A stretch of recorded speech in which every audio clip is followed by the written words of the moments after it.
অভিভাবক হতে পারি, কিন্তু আমরা সাক্ষী দিয়েছিলাম না। আপনি সাক্ষী থাকুন। আমার ভাইরা বিপদের মধ্যে আছে, এত বিপদের মধ্যে আছে, আমরা কিছু করতে পারতেছি না, কিন্তু এখানকে আমরা সাক্ষী দিয়ে দিলাম না। যদি প্রশ্ন করা হয় তোমরা কি করেছো মুসলমানের জন্য, আমরা সাক্ষী দিয়ে দিলাম যে না, আমরা ভিক্ষু মিছিলে অংশগ্রহণের সাক্ষী দিয়েছি, আমরা খ্রিস্টান মুসলমান ভাইয়ের পক্ষ ছিলাম। সম্মানিত শুধু তাদের বিরুদ্ধে করার জন্য কয়েকটা পদ্ধতি হতে পারে। আজকে আমরা ভিক্ষু মিছিলের মধ্যে শরীক হলাম, এটা একটা পদ্ধতি, আমরা সাক্ষী দিয়ে দিলাম। এরপরে ব্যক্তিগত ভাবে আমরা নফল নামাজ পড়বো, যেটাকে বলা হয় সালাতুল হাজত, ফজর নামাজ। গুরুত্ব আসলা যেটা ফজর নামাজের মধ্যে পড়া হয়, এর মধ্যে আমরা দোয়া শরীক হবো।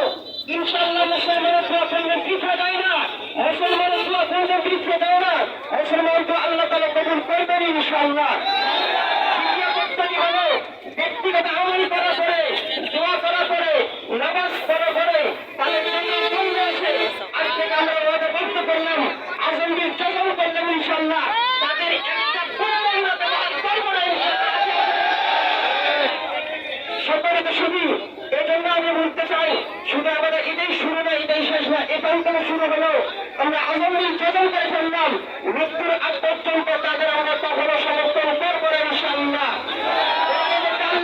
আমরা মনে করি যে হিন্দুবাদ খ্রিস্টান তারা এই অনুদান দিয়েছে, এই অনুদান দিয়েছে, এই অনুদান দিয়েছে, কিন্তু না, এই অনুদানটা শুধু আমাদের বন্ধু বানানোর জন্য নয়। কোরআন খুলে দেখেন, 1 নম্বরে করে 8 নম্বর পৃষ্ঠা খুলে দেখেন, কোরআন এই আয়াতের মধ্যে আল্লাহ তাআলা বলতেছেন যে তোমরা যতক্ষণ পর্যন্ত হিন্দুদের ধর্ম অবলম্বন না করবা, যতক্ষণ পর্যন্ত তাদের ধর্ম গ্রহণ না করবা, ততক্ষণ পর্যন্ত তারা তোমাদের আপন মনে করে নেবে না।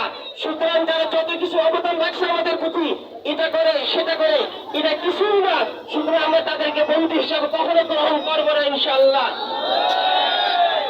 সম্মানিত উপস্থিতি, আমি শেষবার বলতে চাই ইনশাআল্লাহ এখন থেকে আমরা আজমগীর যোজন করব, তাদের পণ্য বন্ধ করা। দ্বিতীয়ত এখন থেকে ব্যক্তিগত ভাবে আমরা সালাতুল হাজত করব এবং ভাইদের জন্য ইনশাআল্লাহ দোয়া করবো। সবাই রাজি আছেন ইনশাআল্লাহ? আলহামদুলিল্লাহ।